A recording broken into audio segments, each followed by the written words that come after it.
Alan was sitting on a northbound train, writing a letter to Lydia telling her that he had failed the exam. He guessed she must have already heard the news.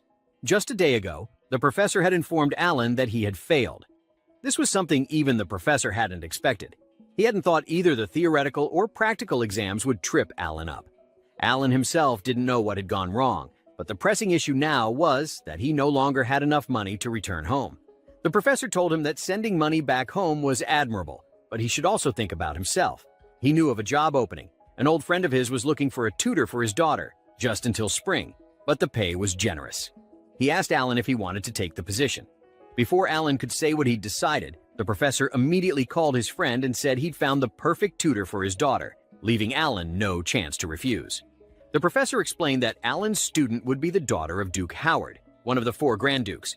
Her name was Tina, and she wished to enroll at the Royal Academy this spring. Alan realized that becoming the tutor for a duke's daughter was a huge challenge. The professor had even bought him the train ticket, making it clear he had never intended to give Alan an option to decline. Alan sat on the train, thinking about the fact that the duke's daughter couldn't use magic.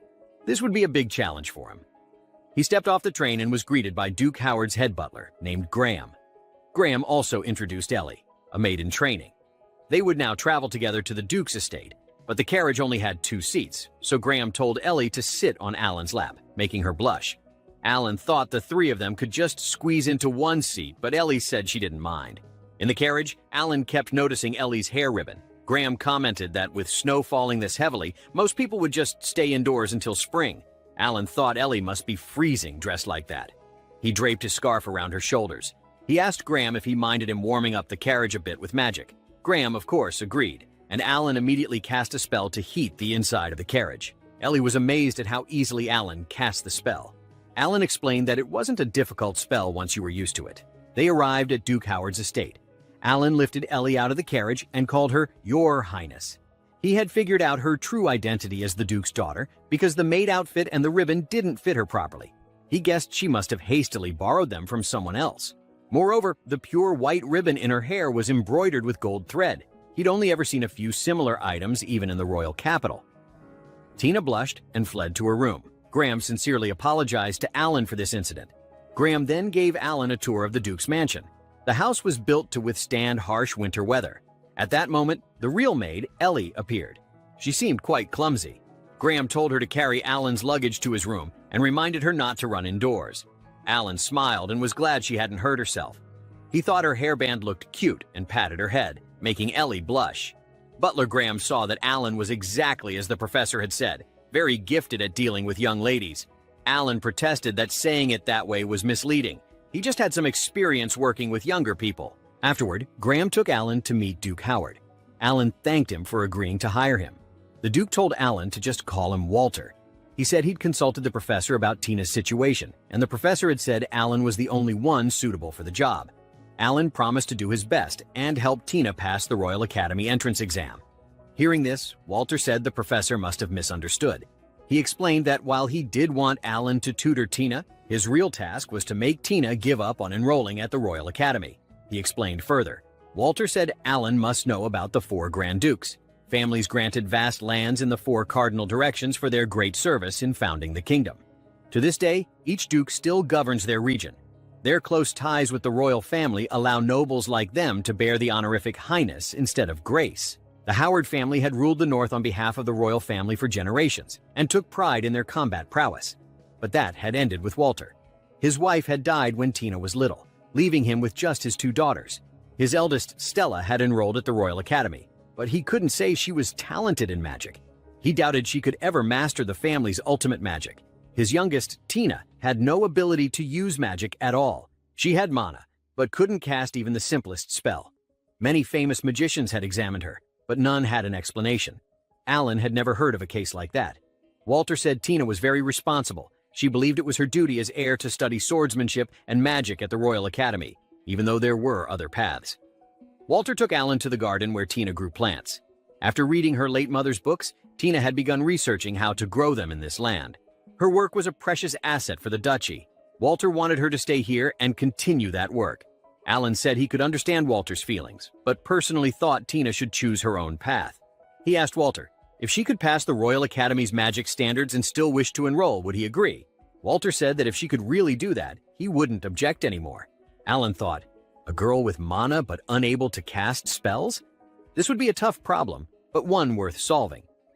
Walter then held a small welcome party for Alan. He believed this place was livelier than the royal capital where Alan had lived, because here, people were used to eating together. Tina entered, and Walter officially introduced Alan as her new tutor. Tina and Alan then formally introduced themselves to each other again. Walter asked Alan for one more favor. Ellie was Graham's granddaughter and his only heir. Their Walker family had long served the Howards loyally.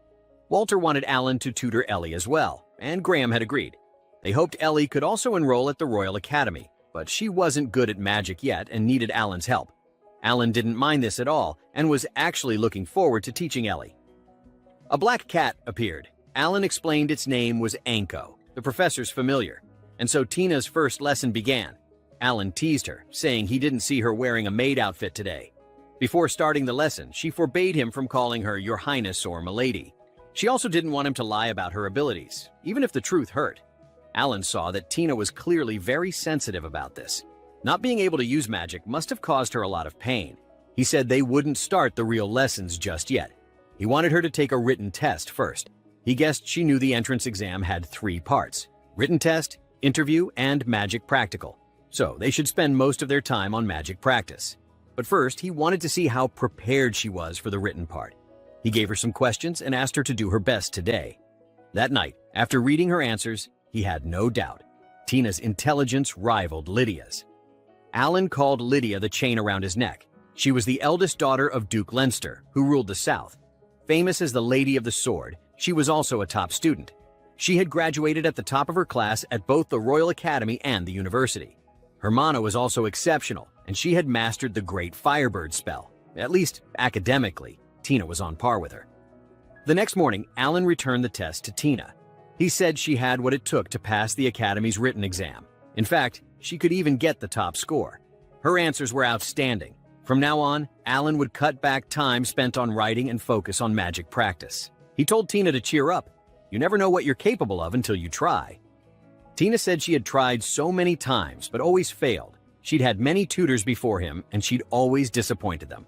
Alan understood what it felt like to disappoint others. He'd just experienced that himself not long ago. Tina was surprised that the professor had praised Alan so highly, calling him the brain of the Lady of the Sword. Alan explained that people only talked about him because he was the only one who could put up with Lydia's temper. His mana was lower than average. He figured they'd only let him into the university because they trusted he could handle Lydia. So he understood how harsh the Royal Academy could be. The classes were tough and strict, and half the students couldn't graduate on time. Before starting the lesson, he asked Tina one thing. Did she truly want to attend the Royal Academy? Not because she felt it was her duty? Tina replied that she wanted to go to the Royal Academy, not because of duty. She loved plants, but when she was little, her mother used to read her illustrated storybooks. She had always admired the grand spells the legendary characters used. She wanted to one day master those spells herself. Alan thought, those must be the great spells, but no one could cast them anymore. However, he said that if Tina kept trying, she might find a way. Ellie entered, bringing the candles Alan had asked for. She tripped again, but luckily Alan caught her, and the candles were saved. Tina, seeing how close they were, asked them to separate. Now the lesson began. Alan asked Tina to tell him the basic elements of magic. The elements were fire, water, wind, earth, lightning, light, and darkness. Each person was born with an affinity for one of these 7 elements, and their magic use depended on that. The Howard family had an affinity for water and wind, which could be combined to cast ice spells. Alan said that was only half true. So, what did affinity really mean? Yesterday, he had used a spell to adjust the temperature inside the carriage. That spell combined 3 elements: fire, water, and wind. Fire and water were opposites, which contradicted the affinity theory. It was just his own theory, but he didn't believe in innate elements. He wanted them to experiment with different elements with an open mind. He asked them to use magic on these 8 candles. Try all 7 elements and the ice spell. Ellie said she could only use a bit of fire and wind magic for now. In that case, he told Ellie to light 1 candle with fire magic. She did it and received praise from Alan. Next, he asked her to create a breeze. Though it was just a gentle breeze, the fact that she could use 2 types of magic meant her future was bright. He believed she could pass the Royal Academy entrance exam. Now it was Tina's turn. Alan could feel Tina's mana moving. Her spell formulas were precise and clear, a textbook perfect attempt, but she still failed. He knew she had mana. Now he just needed to figure out why her spells wouldn't activate. He demonstrated for them and told both girls to watch closely. He thought ordinary spells wouldn't impress them, so he added a bit of showmanship. He lit 8 candles using 8 different magic elements, leaving his students in awe. The next day, Alan began teaching his 2 students about magic. In recent years, fewer and fewer people had been able to use high-level spells. Even the power of the spells being cast had diminished. To him, the reason humans could use magic was because of invisible spirits that lent them their strength. Although it couldn't be proven, there was also no solid evidence to disprove it. What Alan wanted to convey was that magic should be used more intuitively, rather than being rigidly tied to choosing specific elements. He himself was researching and developing magic circles that would help people use magic more freely. As he was training the 2 students, he wanted them to experiment with different things. Ellie specialized in fire and wind elements, so this time he told her to try using water magic. She failed on the first attempt, but Alan encouraged her to try again. As expected, Ellie successfully activated a water spell, even if it was just a tiny droplet. Tina then gave it a try as well, but failed as always. No matter which element she switched to, the result was the same. To help her, Alan stayed up all night in the library researching. Luckily, the mansion had all the books he needed. What he was certain of was that Tina possessed magical power just like anyone else. Something was just silently preventing her from activating it. While he was reading, Tina came into the room with a maid. She usually read books at night to help her sleep, a habit very similar to her mother's. Head maid Shelley asked Tina what she thought of the new tutor. Tina said Alan was incredibly mean, but also very kind and dedicated. Shelley was pleased to hear that and told Tina to return to her room. In fact, Shelley had already noticed Alan was in the room and immediately called him out. She had a favor to ask of him. Shelley said that Tina was smart and hardworking, but all the previous tutors dismissed her just because she couldn't use magic. After being hurt so many times, all Tina could do was cry alone. Over time, that pain built up and left her fearful. But when she heard Alan, known as the brain of the Lady of Sword, would be coming, she was thrilled. That's why Shelley didn't want to see Tina hurt anymore. Both Alan and Lydia were people Tina deeply admired, and she hoped Alan could save Tina's heart. Understanding the situation, Alan reassured her. After all, he had come here to help Tina. He also had a few requests for Shelley. The next day, Tina got angry and asked Alan why he was flirting with Ellie so early in the morning. In reality, Alan was just helping Ellie with something. He wasn't flirting at all. Their lesson for the day began with Alan patting Ellie on the head so she could better feel the flow of magical energy. They also had to learn how to sense it through the body of the little cat Anko. That way they could learn how to use dark element magic. As usual, Tina managed to activate her formulae for a few seconds before it suddenly broke apart. To encourage both of his students, Alan used dark magic to create a smaller version of Anko. Since girls tend to like cute things like that, they both became enthusiastic. A little while later, Graham delivered a letter to Alan. Upon opening it, he found that Lydia was worried about him. She acknowledged that this would be a difficult mission for him. Lydia had previously met the Howard family and was aware of some of the problems they were facing. Even so, she believed that if it were Alan, he would be able to change Tina's fate. She also scolded him a little, saying that if he was out of money, he could have just come to her to teach instead of traveling all the way to the distant northern region.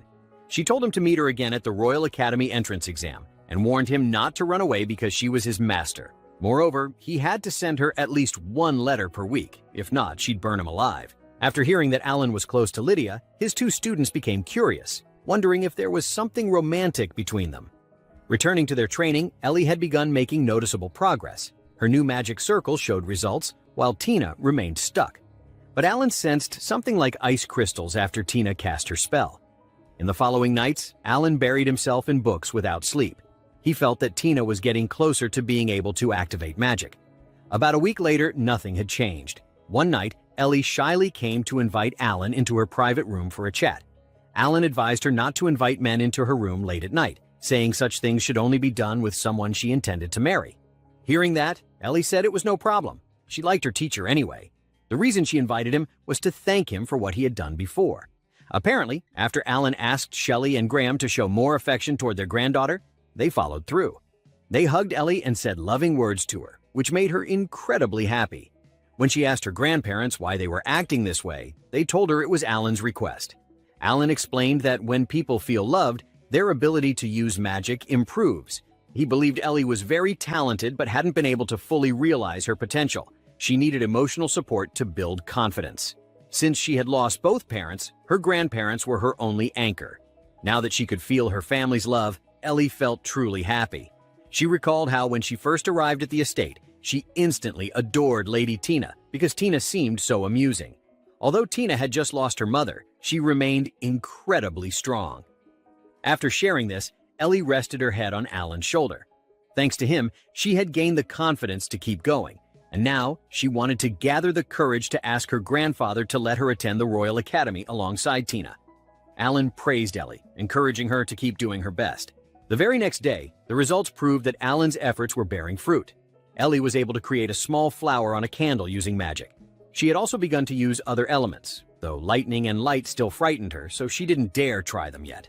Tina, witnessing her best friend's progress while she remained stuck, began to grow angry at her own incompetence. Alan reassured her that she still had time and encouraged her to try creating new formulae. Perhaps one would succeed. That night, Alan reported Tina's progress to Duke Howard. He explained that Tina possessed immense magical power, but he wasn't sure if she would be ready in time for the Royal Academy exam. The Duke asked Alan if he had considered advising Tina to give up. Alan replied that he still wanted to try. Even without using magic, Tina's talents could still help her pass the entrance exam. However, Duke Howard didn't like that idea. He explained that the noble society was complicated, and surely Alan knew that. A daughter of House Howard who couldn't use magic would become the laughingstock of high society. He didn't want his daughter to be hurt anymore. Therefore, he asked Alan to consider switching to a plan where Tina would be persuaded to give up. The Duke even bowed his head, which made Alan feel uncomfortable. There wasn't much time left before the exam. Tina knew that and kept trying. Alan came to her and said he would help her train more. No matter how many times he observed it, he still couldn't explain why her formulae disappeared before they even took shape, as if her internal magic power was rejecting the process. That night, Alan stayed up again, working on new formulae, and finally fell asleep after many sleepless nights. Worried he might negatively affect the two girls, he rushed to the classroom to continue helping Tina. It seemed she also hadn't slept the night before, as she was still peacefully sleeping. When she awoke, she saw a book in Alan's hand and realized he had been staying up late reading to help her. Since he didn't show up at breakfast, it was likely he had stayed up all night. The library showed signs that hundreds of books had been read in just a month. Every day, he drew new formulae for her, but she still hadn't made any progress. She felt sad that Alan had worked so hard for her. Guilt began to well up inside her. Alan told her not to worry. He genuinely enjoyed reading and improving magic formulae. Besides, that day was a rare occasion where he actually overslept. Hearing that, Tina's emotions erupted. She wanted to be scolded more for being talentless. She began to cry, but more importantly, something unexpected happened. The icy power buried deep in her blood suddenly began to awaken, causing her to lose control. Tina was sad, thinking Alan loved Ellie more than her. Every time she saw Alan praise Ellie, the darker emotions inside her surged. Immediately afterward, a massive snowstorm formed in the room. Alan stopped Ellie from entering and shouted to wake Tina before things went too far. Alan still didn't understand why Tina suddenly had a magic outburst at that moment. He was afraid she might be in danger and tried to find a solution. He told Ellie to call Graham for support. He tried to suppress the power of the snowstorm but failed. He felt as if someone was strangling him, suffocating. That proved something unknown was present. Out of options, he had no choice but to use it, even though he really didn't want to reveal his secret technique. Alan's words helped calm Tina down. Because she had lost control of her powers, Tina didn't know what had happened. Alan briefly explained the situation and asked for her help. The idea was to connect their magic to control this power. The method was difficult, but fortunately, Alan had prior experience. Upon hearing that, Tina agreed to let Alan connect his magic with hers. Gaining her consent, Alan began. Entrusting one's magic to another was like entrusting one's life. Tina chose to trust him, so he would do everything he could to save her. After sensing the location of Tina's magic, Alan tried to enter it, but it was more powerful than he imagined. Its potential was on par with Lydia, or even beyond. Suddenly, a voice echoed inside. Tina blamed herself for being useless because she couldn't use magic. These were her innermost thoughts. She had always blamed herself, wishing someone would save her. Hearing that, Alan called out to Tina and successfully connected with her. He also detected an unknown entity leaving her body, which caused the snowstorm to weaken. Seizing the chance, Alan used a technique he learned while tutoring Lydia. Although not as strong as the original, his fire phoenix was powerful enough to pierce through the thick ice. Tina's magic outburst ended, and both were safe. Saved, Tina cried and hugged Alan. Relieved, Alan then heard a voice saying, "At last, I've found the key." He asked Tina about the voice in the snowstorm, but she said she heard nothing. Moreover, the feeling after connecting with Tina was strange. He forgot to disconnect the magic link. Just as he was about to tell everyone the good news, Tina stopped him. She wanted to stay in Alan's arms a little longer. Hearing this, Alan comforted her. Shortly after, Ellie and Graham arrived and were happy to see Tina safe. The magic link used earlier was a forbidden technique Lydia had forbidden Alan to use with anyone but her. Alan thought he'd need an excuse for Lydia to forgive him. Exhausted of magic, he passed out. Tina worried it was because of the magic link, but Alan said he was fine. She was probably surprised that after linking, they could feel each other's emotions. She recalled how he had called her "Your Highness" at the time and scolded him to call her Tina. After that incident, Alan gained more experience in linking magic. If anything happened to Tina again, it would be easier to reconnect. Tina asked him who he had connected with before. He mentioned Karen, his younger sister, and Lydia. Both sides must truly trust each other to entrust their lives. Though powerful, this ability was also extremely dangerous. It must never be used recklessly, so Alan wanted it to remain a secret between just the two of them. Not even Ellie should know. That evening, Alan tried to figure out what had taken control of Tina during the magic outburst. He needed to investigate thoroughly. The next day, since Tina could now use magic, they switched to a new room for training. Tina went first. With her restraints lifted, she unleashed a giant ice pillar that pierced through the building, shocking everyone. The butler was pleased but said she needed to learn to control her power. Apparently, the entity inside Tina no longer prevented her from using magic. Moreover, due to the magic link, part of Alan's control circuit remained in her. He praised her and promised to help refine her magic control. After all these years, Tina could finally use magic. She cried with joy, not knowing how to thank her teacher. Ellie also came to celebrate with her. Alan said if they both worked hard, they could attend the Royal Academy together. He wanted to tell Tina's father, but Graham informed him that Sir Walter had been away for some time. That night, Alan wrote a letter to his professor informing him of Tina's progress. Upon receiving the letter, the professor shared the news with Alan's junior. The blonde boy was happy his senior was doing well. In the letter, Alan requested the professor to urgently send him an ice-resistant scroll for teaching, or else he might get frozen by Tina. That night, Alan kept reading various books to find clues but found nothing, only strange symbols appearing in several books.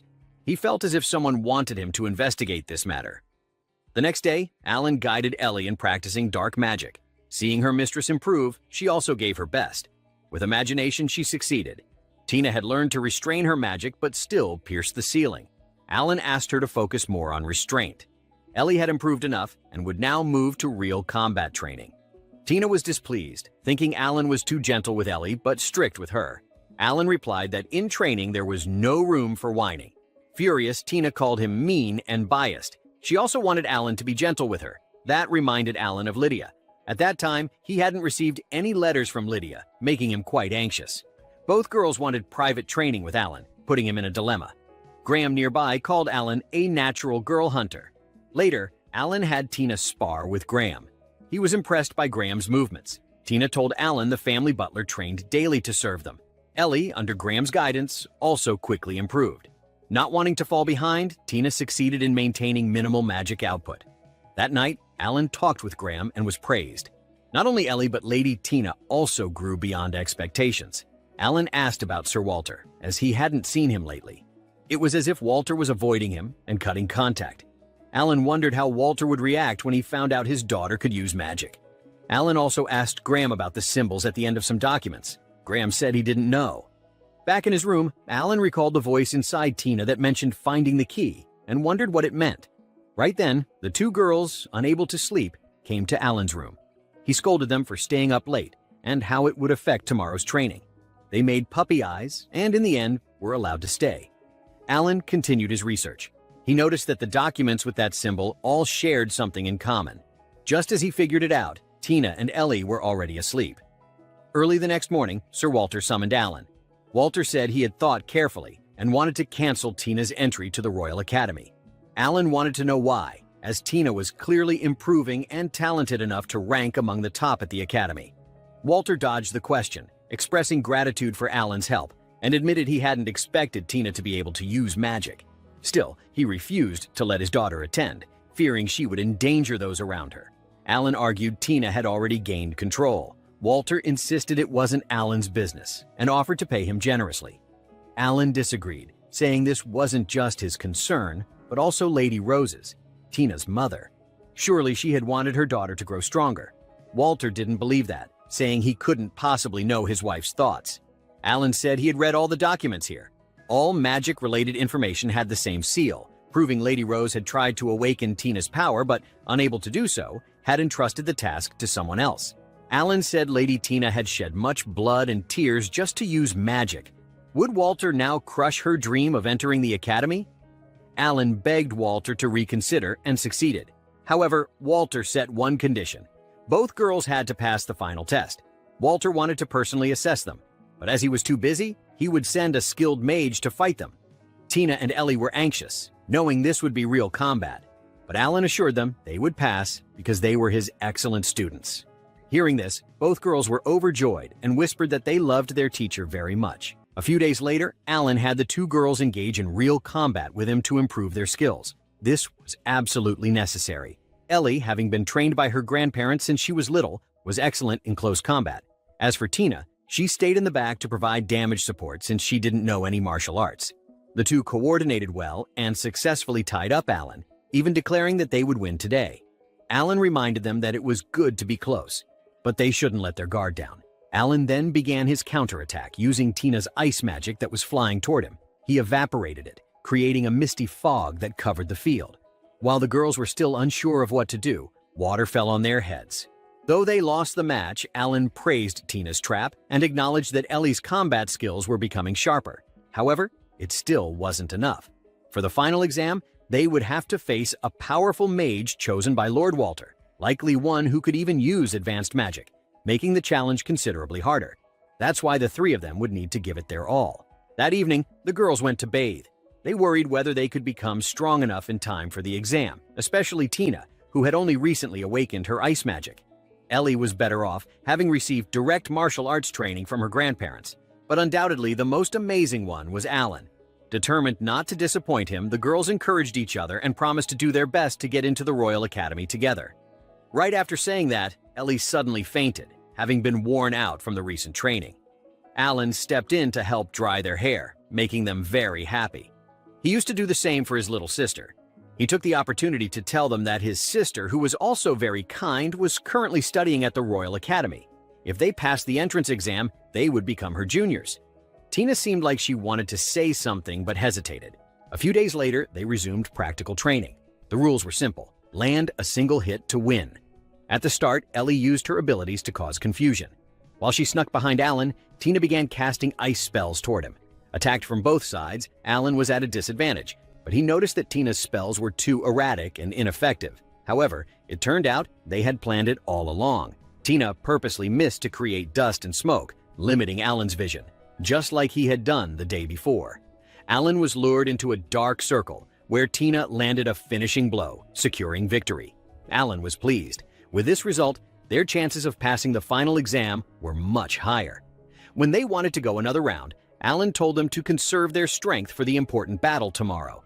That night, while Alan was looking for books related to the ice bird that had emerged from Tina, Tina walked in. Unable to sleep, she had planned to go to the garden to wish for good luck, but was happy to run into her teacher. She confided in him about her anxiety, afraid that if she failed tomorrow, she wouldn't make it to the capital.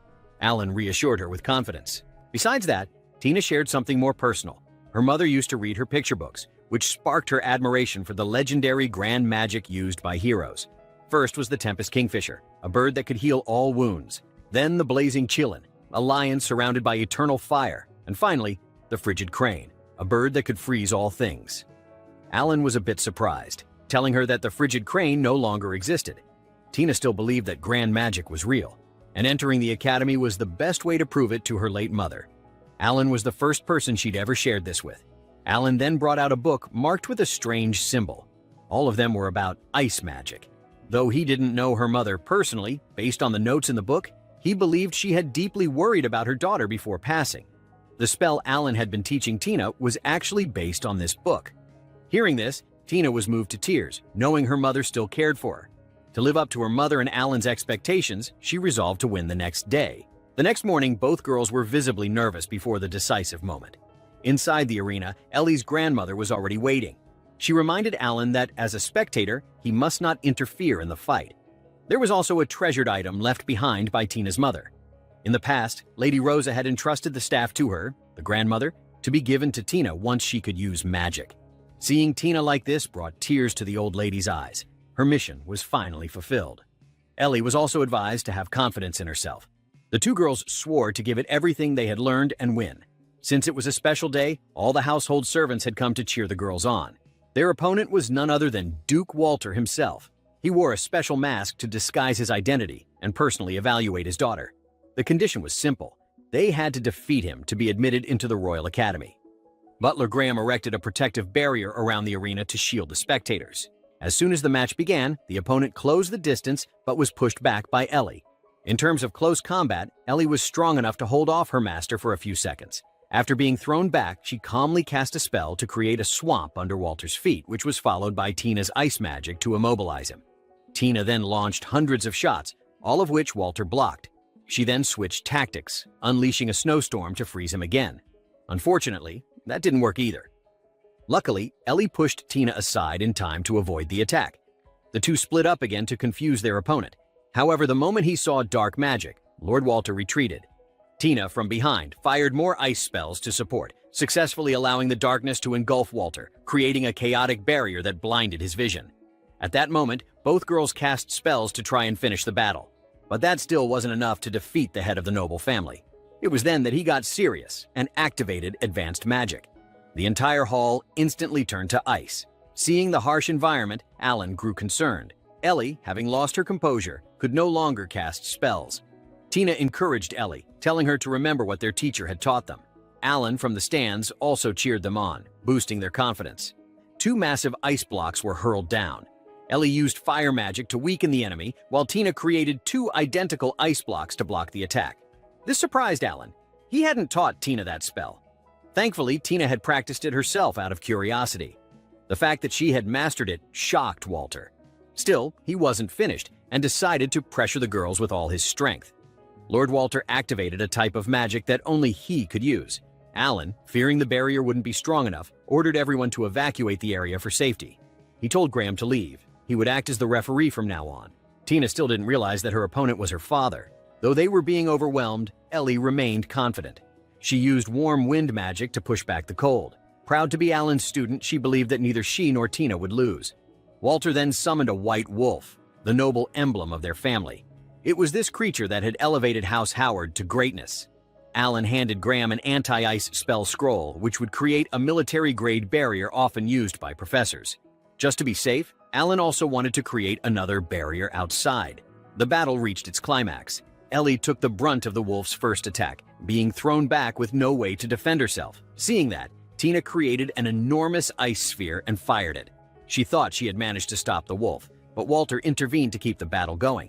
He advised Tina that only by using ultimate-level magic would she stand a chance at victory. The wolf's howl immediately forced both girls to collapse. Alan quickly reminded Tina that she had previously seen the magic circle of the blizzard wolf. Seizing the moment, he told her to try using it. Though unsure if she could do it, Tina grasped her mother's staff and prepared herself. She needed Ellie to pour mana into the staff. They were pushed into a corner, but at the very last second, they awakened and successfully summoned an ice wolf of their own, which blocked Walter's attack. Walter was amazed, but he still wanted more. Since it was their first time casting the spell, the girls couldn't control the wolf properly. Alan started to think Tina might lose. However, Tina recalled the story her mother once told her. By wrapping the staff with a golden embroidered ribbon, she decided to pour everything she had into one final blow alongside Ellie. At that moment, Frigid Crane appeared, telling Tina to use its power. The Frigid Crane pierced through Walter's advanced magic. The combined strength of the two girls created a breathtaking spectacle in the sky. Seeing the symbol of the Frigid Crane, everyone was in awe. Walter never expected Tina to possess such immense potential. Thanks to this victory, the two girls secured their spots in the capital. Ellie's grandparents reminded her to always listen to her teacher. Despite being injured, the Duke came to see off his daughter. Tina was praised for her exceptional performance in the final exam. At that moment, he felt as though he was seeing his late wife once more.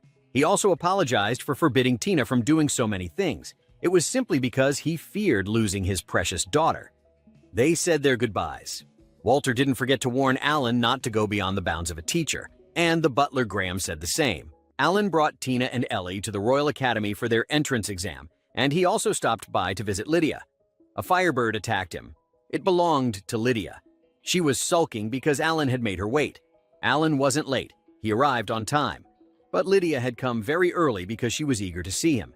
He apologized to Lydia for taking a tutoring job without consulting her, and for not coming to see her between his return to the royal capital and today, and for not telling her why he failed his court sorcerer exam. Lydia said she had been very lonely lately and wanted to be compensated with a hug. She asked him to never leave without telling her again. "If you must go, take me with you." Maid Anna brought tea. She whispered to Alan, "My lady racked her brain to choose that dress for today." Alan had a souvenir gift for Lydia. He also complimented her, saying that dress looks lovely on her. "You're beautiful. I know I wrote it in one of my letters, but congratulations again on passing the court sorcerer exam.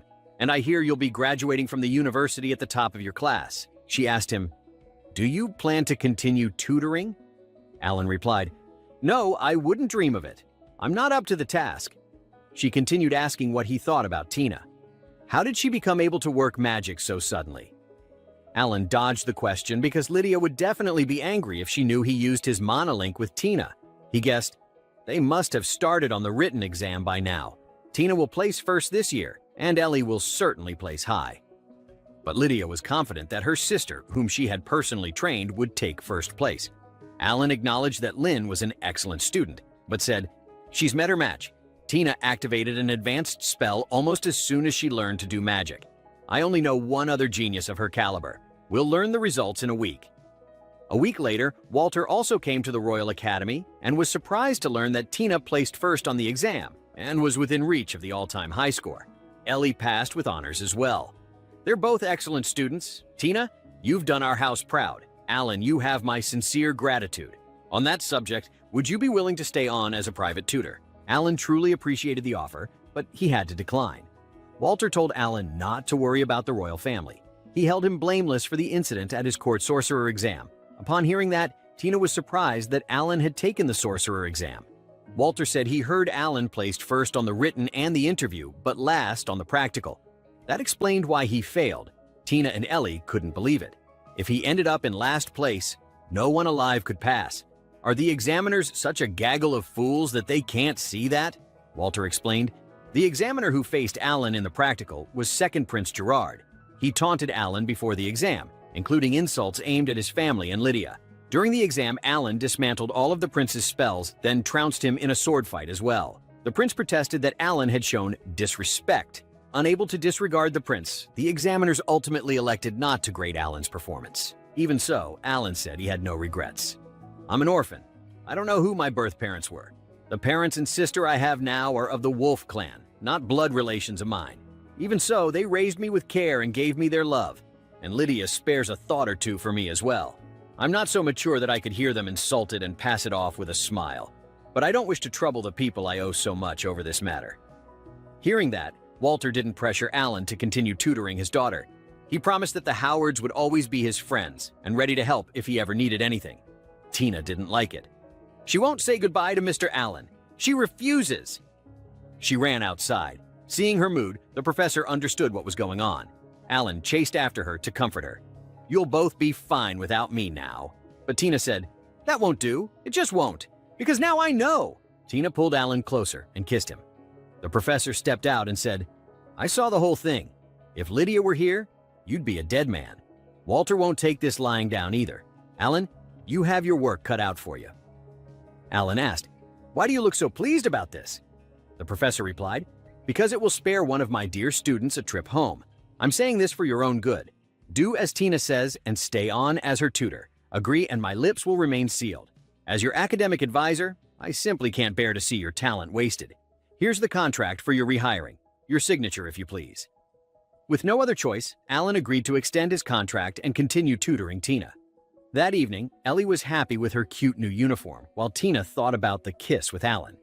Tina's older sister arrived and noticed that both of them had grown up. The previous winter, she hadn't come home due to being busy with student council duties. Tina had always been very proud of her sister. She congratulated the two of them for passing the exam and was impressed that Tina placed first when she had only just learned to do magic. Tina said it was all thanks to her tutor. She had always mentioned him in her letters. Stella wanted to meet and thank him. Tina said, "He'll be at the entrance ceremony. You can meet him then." Stella could stay today. In the meantime, they had so much catching up to do. That day, Alan dressed very formally for the entrance ceremony. Lydia had threatened to incinerate him if he didn't. He lived in the working quarter, so it took courage to step out in that outfit. Ellie said he looked fabulous in it. Tina was still flustered about the kiss and couldn't interact normally with Alan. Alan congratulated them on starting the school year and said, "Those uniforms become you both wonderfully." Ellie was glad to hear that Alan would continue as their tutor, but she wondered, what made him reconsider? Hearing that, Tina blushed. Now, it was nearly time. Alan told Tina not to worry. He'd be watching from the audience and wished her good luck on her speech. After Tina and Ellie went inside, Lydia's family arrived. Today, Lydia's younger sister, Lynn, also began her studies here, and Lynn's mother, Lisa, came to congratulate her. She had always thought of Alan as her own son and told him that Lydia left to be appointed a court sorceress this morning, grumbling all the while. She was sulking about how she wanted to attend the entrance ceremony too. Alan thought she really must have wanted to see Lynn's big day. But Anna didn't think that was the only reason. She brought along a camera to commit today's events to a video orb for Lady Lydia to view at her pleasure. Tina was very nervous because she was about to give a speech as the top student. It began to rain. Lynn can't stand the cold, while Tina can't stand the heat. The two didn't seem to like each other very much. Alan was surprised to see that his younger sister, Karen, was the host of today's ceremony. The Royal Academy matriculation ceremony will now commence. Karen introduced herself a bit. "I am Vice President of the Student Council. As you can see, I am of the Wolf Clan. I appreciate your understanding." The parents in the audience didn't seem pleased with the presence of beast folk at the Royal Academy. Karen asked everyone to look up. Someone's floating in the air. The gentleman who just raised a barrier against the rain was their headmaster, Lord Rod. He will address you shortly. Thank you, headmaster. We will now hear from a representative of the incoming class. Tina stepped forward, looking very tense. Tina tried to stay calm and began her speech. "I am Tina Howard, and I have the honor of addressing you all this year. To tell the truth, when I learned I would be speaking, I felt conflicted. I worried whether I had any right to address you, because as many of you no doubt already know, although I was born into the ducal house of Howard, I could not cast a single spell until my 13th year. To be frank, I had given up. I thought I had no right to dream, that I had no choice but to live out my days without extravagant hopes. Yet here I am now, I who could do no magic until 3 short months ago. I wonder if I'm dreaming, if perhaps I'll wake up in the room where I used to cry in secret. I learned magic thanks to a person I met. I'm grateful to him, so grateful that I could never thank him enough. I have always dreamed of being able to do magic, but that alone can't satisfy me now. I want to learn more spells, more and more and more, anything to reach that person, anything to repay him in some way, so that one day I can pass on the miracle I've received to someone else. I'm chasing that new dream now. I probably can't imagine how hard and steep the road ahead will be, but I can't give up. Because now I know dreams can come true. My new classmates, let us all strive together. Finally, I will catch up to you someday. I hope you're prepared. Thank you all for listening." Lisa was sure Lydia would be jealous. Next, a few words from Student Council President Stella Howard. "I am Stella Howard, President of the Student Council. Let me congratulate all our new students and their guardians on making it here. I needn't tell you that we have the highest standards of any school in the kingdom. As incoming students, you must feel proud to have qualified to learn here. But this is only the beginning. Your true journey starts this very moment. I don't mean to intimidate you, but our school is a most demanding place. Only half of you will manage to graduate in the recommended 3 years. It is a fact that challenging studies and intense training dash the hopes and dreams of many. But this is also a place that will help you grow by leaps and bounds. When I arrived here, I was closer to the bottom than the top of my class. Yes, even though I am Duke Howard's eldest daughter, but now I stand before you as president of our student council. I guarantee that if you keep moving forward, a way will open to you. Never give up and keep forging ahead. I look forward to meeting you at school with all my heart. Next, I would like to ask the headmaster to speak a few words. The headmaster is infamous for his long speeches. Be careful, lest you fall under his sleeping spell." At that moment, Anna received a message from the palace. Lydia was causing a stir in the knight's arena, demanding justice for Alan. Her brother Richard told her to stop, but she kept her sword pointed at Prince Gerard, wanting him to pay for insulting Alan. Alan arrived and told Lydia to stop. He didn't want her to ruin such a special day. The king appeared, asking them to explain the commotion, reminding them, "Today, we appoint new court sorcerers. It is a cause for celebration. Lydia Leinster, state your reasons for this conflict." Lydia replied, "With all due respect, this isn't the place. I believe your majesty is well aware." Prince Gerard told the king, "It all began when my kind-hearted friends offered her a word of advice. You can't play the fool forever. Choose your associates with care." But instead of gratitude, she flew into a violent rage. Utterly scandalous conduct. Richard asked Gerard, "Have you ever considered how your actions tarnish the royal guard's reputation?" Gerard scoffed, saying Richard should save that advice for his sister, since the little fool has refused my hand in marriage time and again. He urged his father to punish Lydia. Alan asked to speak to the king and was permitted. Lady Lydia has won renown as the Lady of the Sword. She would never draw that sword without just cause. After more than 4 years at her side, I know that better than anyone. She has said she cannot state her reasons here. I beseech you to consider her intentions." Richard snapped at Alan, calling him insolent and unworthy of visiting the Leinster estate. "You're a failure, unfit to join the court sorcerers. Your family is of the Wolf clan, aren't they? Perhaps their animal stink has rubbed off on Lydia. Who but a brute would resort to violence so quickly?" Alan replied firmly to Gerard, "I will happily accept any insults directed at me. However, I cannot stand by while you slander Her Highness and my family. You just wielded a sword of words, a keen blade capable of mortally wounding a heart. Perhaps, and this is mere speculation, Lady Lydia drew her own blade in answer to your sword of words." The king declared, "That's enough." He sentenced both Gerard and Lydia to 1 month of house arrest and forbade Gerard from any contact with the two of them henceforth. Gerard was displeased but powerless to object. Alan thanked Lydia for losing her temper on his behalf, but also apologized, saying it wouldn't look good on her record. The professor and Gil appeared, revealing they had been watching and that the king only came because the professor had pulled some strings. After the opening ceremony, Tina and Ellie couldn't find Alan. Shelley told them he had gone to Lydia's residence. They decided to go there, and by chance, they saw Lydia's younger sister preparing to board a carriage home. They quickly hopped on, claiming they wanted to accompany her. Meanwhile, Alan said goodbye to Lydia, but she wanted him to stay the night. He said he had lessons to prepare but promised to call again. Lydia hugged him from behind, telling him not to look back. "Stay put and listen. Remember, you can't leave me.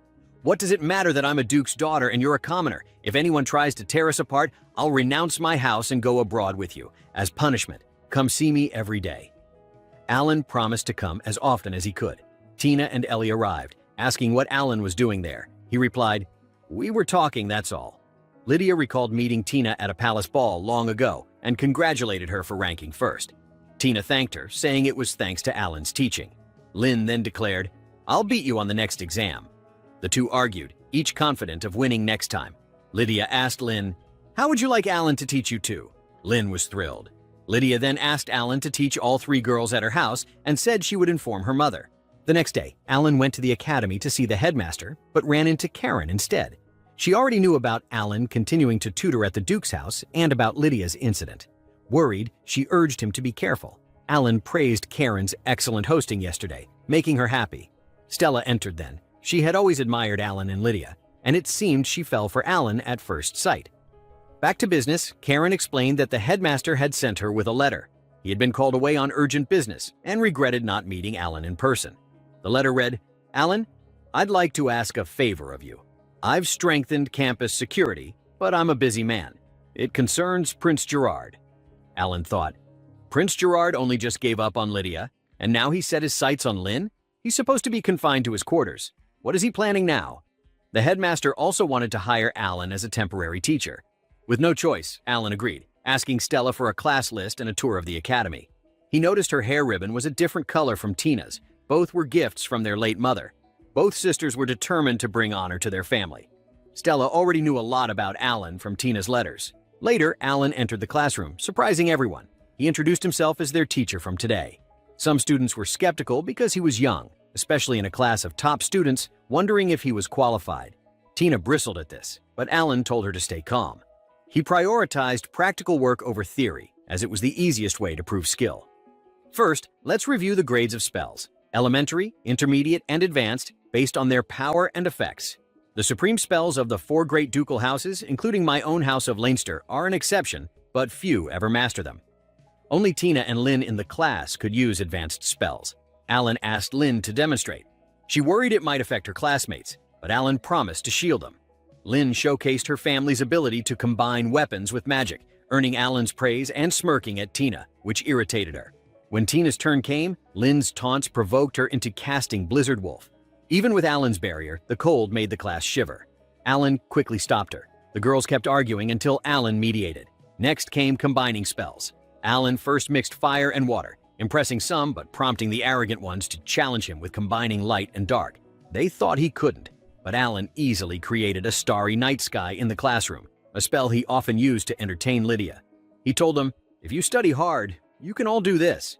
Another student challenged him to create magical creatures. Alan used all elements to produce lifelike birds and cute animals. Ellie wanted to try, so Alan helped her visualize her cat Anko, successfully summoning a black cat. Some students began to worry about the difficulty. Alan encouraged them, saying he once knew someone who couldn't even do elementary magic but trained harder than anyone with the sword and became a master able to cut through spells, the Lady of the Sword. The students realized Alan was the brain of the Lady of the Sword. Stella then asked if he could cast a supreme spell. He replied, "No, I likely have the lowest mana capacity of anyone here. Intermediate spells are my limit. I can construct advanced formulas but can't activate them. However, I still graduated from the Royal Academy and University. They look for more than mana capacity." "What do they look for then?" Stella asked. "In my opinion, perseverance, continuing without laziness, conceit, or caring about others' opinions. Stop telling yourselves you could never and keep challenging yourselves. That concludes our lesson." The students began to admire Alan and wanted to hear stories about Lydia. After the academy lesson, Alan went to tutor the 3 girls under Lydia's supervision. The atmosphere was tense, and Lydia threatened him immediately if he so much as touched them by accident. After class, Tina and Ellie had sweets together. Alan and Lynn arrived, and Tina asked why Lynn was with him. Lynn deliberately provoked Tina by saying, "We're on a date. What other reason could there be?" Alan explained, "I only stopped by for lunch. I'm glad to see you're such good friends, but try to keep your voices down in the cafe." Both girls loudly protested. "We are not friends." Alan suggested going to a hot spring to get to know each other better. The Ducal House of Algren operates one on the city outskirts. I hear it's secretly popular among students. The girls began imagining spending time with Alan and grew excited. However, upon arriving, Tina seemed displeased because more people had joined them. The girls hadn't expected such a crowd. Alan introduced the newcomers. "This is Gil Algren. He was a year below me at the university. I asked for Gil's advice about the hot spring trip, and that led to Lydia tagging along." Gil explained, "I couldn't not tell her. She'd kill me if she found out later." Lydia laughed and said, "And there you have it, kiddos." All 3 girls were shocked, wondering, "What do you mean, kiddos?" Anko also came along for the hot spring. But as soon as they entered, the manager apologized. "The facilities broke down just the other day. We cannot allow bathing at this time. I sincerely apologize for not informing you in advance." Tina was devastated. She had bought a swimsuit just for this occasion. How could the hot spring be closed? Lydia suggested, "We might as well take it easy in our rooms. Gil reserved the very best. Alan and he will share one." But then she threatened Gil, insisting she and Alan would room together. "We've slept together plenty of times." Alan wished she wouldn't say such things in front of his students. Tina protested, "That's indecent. I won't stand for it." Gil observed, "Alan sure is a hit with the ladies." Unexpectedly, Karen and Stella were also staying there. Karen explained, "Stella does nothing but study in the dorms. I need to get her some fresh air every now and then." Another girl, Felicia Fossey, had joined them. She was on a break from classes due to poor health. It's a real shame she can't soak in the hot spring. Tina then had an idea, using magic to fix what was broken. The manager replied, "While I sincerely appreciate the offer, the problem isn't mechanical. The spellstone we use to regulate temperature has gone missing. Duke Algren himself gifted it to us. It's the inn's treasure. We don't dare inform the Duke until we know the cause, so we blamed it on a malfunction. I beg your pardons." The girls were shocked. It was far more complicated than they thought. It sounds as though we'll have to give up on the baths after all, but Tina refused. We've come too far to give up now. Let's all put our heads together. Where could the spellstone have gone? Gil noted. The spellstone's heavy, so I've got to assume somebody took it away on purpose. Tina concluded. The culprit must be a business rival. They want to hurt the inn by closing the baths. Lynn sighed. Thoughtless as ever, Miss First Place. Felicia disagreed.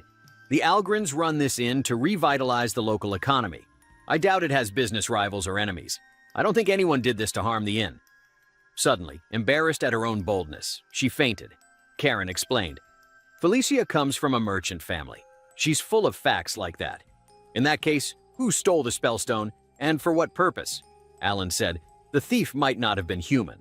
Gil remembered hearing about a recent monster scare. A guest said he heard a terrible cry and the beating of great wings. They searched for danger but found nothing. Still, feathers were floating in the spring, and we were told to be cautious. Lydia speculated. A winged monster could carry off a spellstone. But why? Uncertain, Alan decided, we'll take another look around. The spellstone should radiate mana, so we may be able to track it. Alan and Lydia would investigate while the girls stayed behind. Seeing Tina's worry, Karen reassured her. No monster will be a match for Alan and Lydia. They'll contact us with wind magic if anything happens. Tina understood why they had to wait, but felt frustrated at doing nothing. Ellie asked Karen, have Mr. Allen and Lady Lydia always been on such good terms? Karen replied, I hear they've been together since their Royal Academy entrance exams. Lydia cut through the headmaster's advanced spells during the test. Ellie admired, Lady Lydia is as impressive as I'd heard. But Lynn added, she wasn't always a prodigy. My sister worked 100 or even 1,000 times harder than others. At one time, she could only perform elementary magic. Meeting Alan changed everything. To her, he's hope. He's everything. They're inseparable. Meanwhile, Alan sensed traces of mana. Seeing Lydia's expression, he asked, what's upsetting you? Lydia pinned him against a tree and demanded, answer me this. Have you linked mana with anyone else? If you've bonded deeper than with me, I'll slash you, burn you, and slice up what's left. Alan assured her, it's nothing like that. Lydia then asked why Tina hadn't been able to use magic before. Alan explained, something inside her prevented her spells from activating. I couldn't find the answer, so I asked the professor and headmaster for help. They soon neared the monster's lair. Alan sent a wind signal to Karen, instructing her to bring the girls. He suspected the spellstone was inside. Entering, they found it along with 3 chicks, griffin chicks. Their parents must have taken the stone to keep them warm.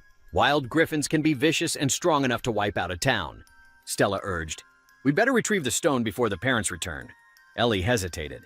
They look so warm and happy. It's a shame to take it, but we can't use the baths without it. Alan saw this as a perfect extracurricular lesson. How can we get the stone without frightening the chicks? Tina suggested, freezing the area to make them move. Lynn criticized, thoughtless. The colder it gets, the more they'll cling to warmth. Ellie proposed, what if we cast darkness and took it stealthily? Lynn admitted it was better than Tina's plan, but risky. The chicks might call their parents. Tina snapped, don't just dismiss our ideas. Suggest your own. Lynn said, simple. Warm the area with fire magic and lure them away. They won't feel cold and we can take the stone. Karen acknowledged it was good, but pointed out, it still means taking the stone.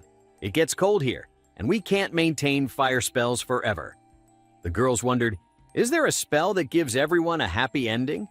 Karen recalled, when we were little, Alan always said, don't rely on magic for everything.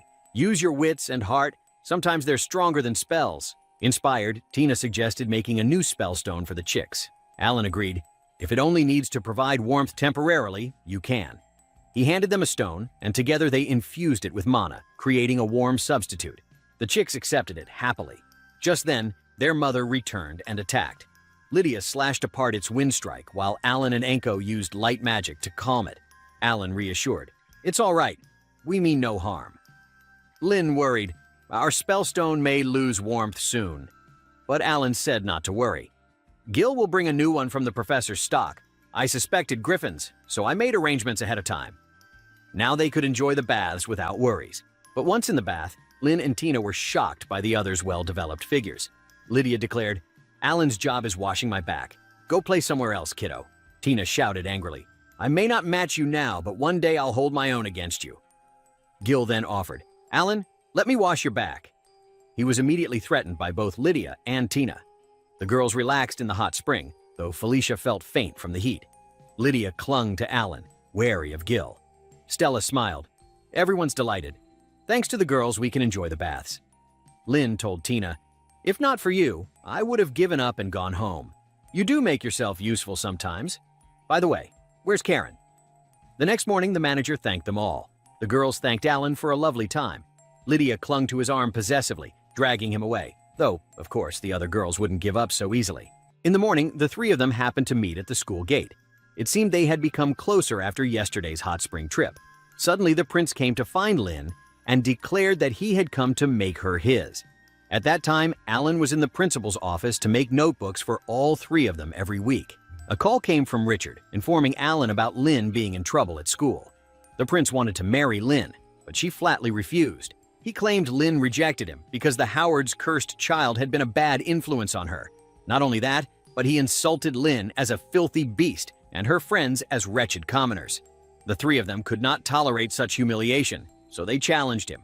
Lynn said, if you wish to refuse, I shall make my request to the royal family. His Majesty and the four great dukes can watch us settle this at a later date. May I have your answer? Stella was very worried, but Karen said Alan would quickly bring help. Prince Gerard's two friends thought he had gone a trifle too far. He had only just returned to duty. They advised him to consider his position if this went on, but he struck them down immediately.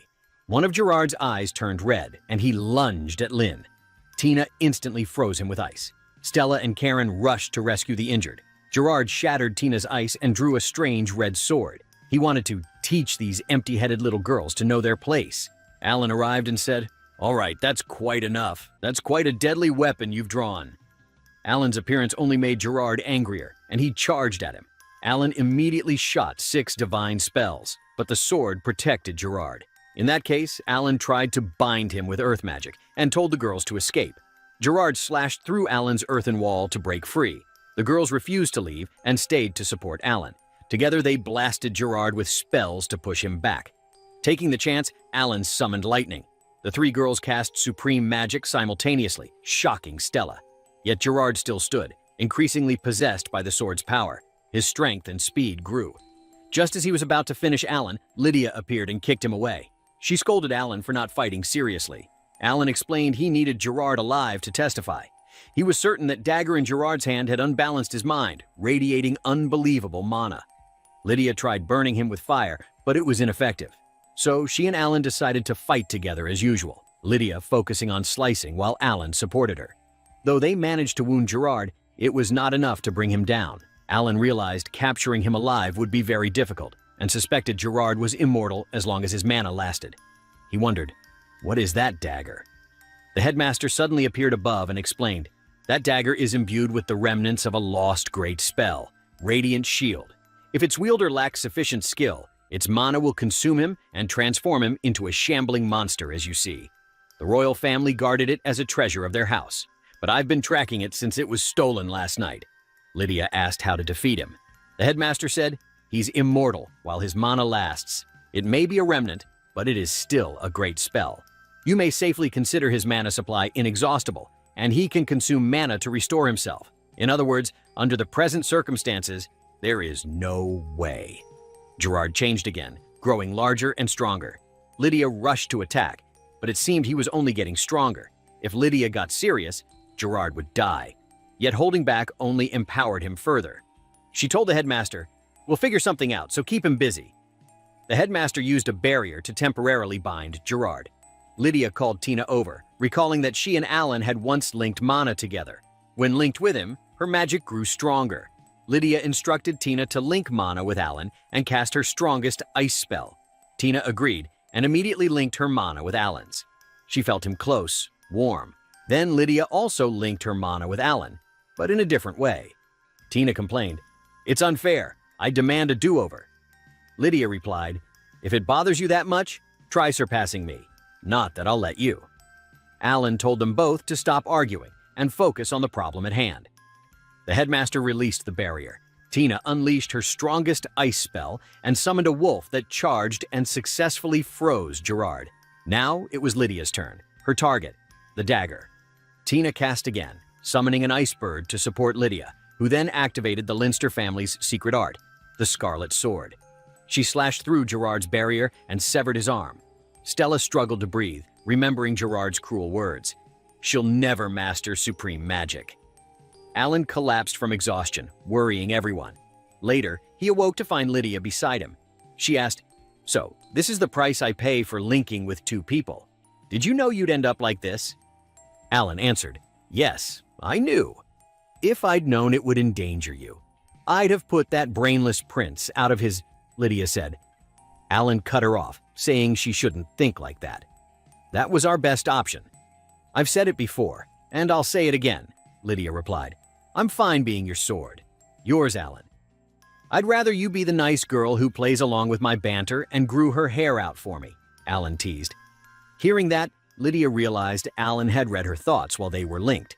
But she had also read his, and knew Tina had kissed him.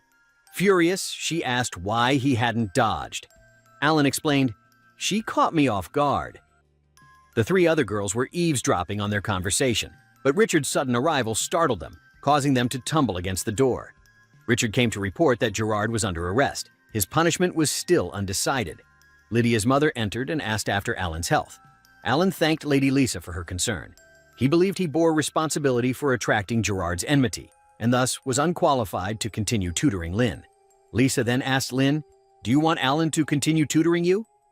Without hesitation, Lynn answered that she did. Lisa said, "As I've told you before, the Leinsters are on your side. Your parents trust us to look out for you, remember?" Hearing this, Alan was overjoyed and thanked Lisa. Tina, seeing such a happy family before her, felt a little sad. That night, as Alan walked in the garden, he stumbled upon Tina gazing at flowers alone. Taking the chance, she confessed her feelings. "Today, I saw clearly that I'm nowhere near good enough. I'm not fit to stand beside you the way I am now. The only person who can is Lydia.